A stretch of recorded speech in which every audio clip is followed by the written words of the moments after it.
Hello everyone, আশা করি তোমরা সবাই ভালো আছো, আমিও ভালো আছি।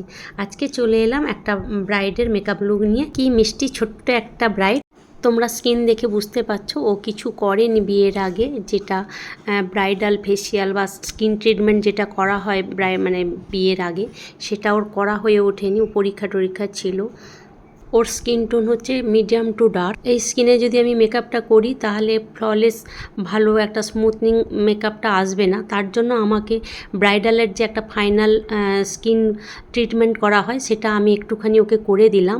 ব্রাইডাল স্কিন ট্রিটমেন্ট করে তবে মেকআপের জন্য পুরো রেডি করলাম। আগে আমি টোনারটা দিয়ে দিলাম, তারপর জেল বেস ময়েশ্চারাইজার দিয়ে একটু ভালো করে ম্যাসেজ করে দিলাম। এরপরে আমি প্রাইমারটা দিয়ে দিচ্ছি। ডার্মা দিয়ে আমি একটু স্কিন কারেক্ট করে নিচ্ছি। তো দেখো স্কিনটা কত সুন্দর হয়ে গেছে, আগের থেকে স্কিনটা কত স্মুথনিং দেখাচ্ছে। তারপর রিকর্ডের আমি ফাউন্ডেশন দিয়ে ওকে সুন্দর করে মেকআপ করে দিলাম। তারপর একটুখানি ওয়াটার দিয়ে একটু স্প্রে করে দিয়ে ওকে মুছে দিই।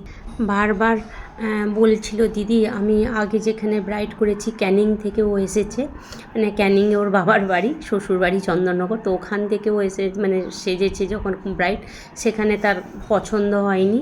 তো সেটা বারবারে বলছিল যে আমার একদম ভালো লাগেনি দিদি, তুমি যেন একটু সুন্দর করে দাও। আমরা ঠিক আছে, দেখছি আমি তোমার পছন্দের মতো করতে পারি কি না। এদিকে কথা বলতে বলতে কন্ট্রোল আর ব্লাশ আমি করে নিলাম। তো দেখতেই পাচ্ছ কত সুন্দর আস্তে আস্তে করে তার স্কিন টোন বজায় রেখে আমি করেছি। আমি একদমই ওর স্কিন থেকে বেশি করিনি। তো মেকআপের প্রথম দিকে একটু এরকম লাগে, তারপরে আস্তে আস্তে স্কিনে যখন বসে যাবে তখন দেখতেই পাবে।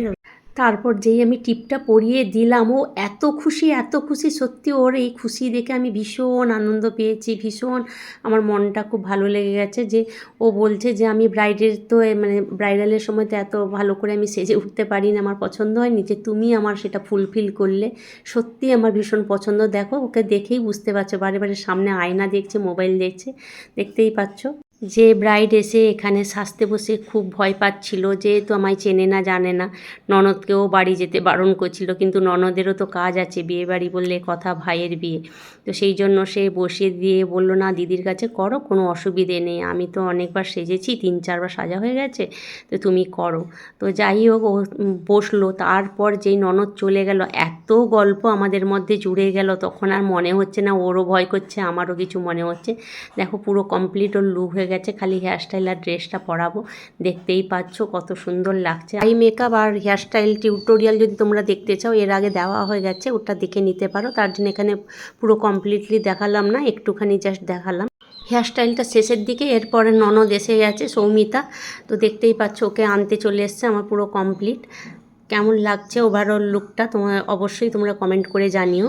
আর হ্যাঁ, একটা কথা বলতে ভুলে গেছি, আমি এই ব্রাইডাল সাজাতে গিয়ে আমাকে পুরো হেল্প করেছে আমার হাজব্যান্ড। সৌমিতা তো পুরো হাঁপিয়ে পড়েছে, ভাইয়ের বিয়েতে এত ওর খাটনি গেছে। যাই হোক, ও সাজার ইচ্ছে ছিল কিন্তু আর সাজতে পারলো না, পার্টি মেকআপ করতো। তো বললো একটু হেয়ারস্টাইল করতে, এর আগেও তোমাদের বলেছি। তো এই তাড়াতাড়ি করে এই হেয়ারস্টাইলটা যেহেতু আগে দেখিয়েছে, ওই জন্য অত ভালো করে আর দেখালাম না। ওর হেয়ারস্টাইলের টিউটোরিয়ালও রয়েছে, তোমরা দেখে নিতে পারো। তো এই যে দেখতেই পাচ্ছ দুজনকে কেমন লাগছে। সৌমিতা তো বলল, তোমার কাছে আমি চোখ বন্ধ করে একদম ছেড়ে দিয়ে গেছি, আমি জানি তুমি ভালো করে সাজাবে। তো এর থেকে আর বেশি কিছু বলার মতো আমার কিছু নেই। আমি যেহেতু 3বার সেজেছি, তার জন্য আমি আজকে মানে চোখ বন্ধ করে বলতে পারছি। যাই হোক, আমার তো শুনে খুব ভালো লাগলো এরকম ধরনের রিভিউ পেলে। আমার কাজ যদি তোমাদের ভালো লাগে, তোমরা তাহলে আমাকে বুক করতে পারো। আমার স্ক্রিনে দেওয়ার নাম্বার থেকে তোমরা বুক করে নিও। আর আমার স্টুডিও অ্যাভেলেবেল আছে, ও এসে আমার স্টুডিওতেই সেজে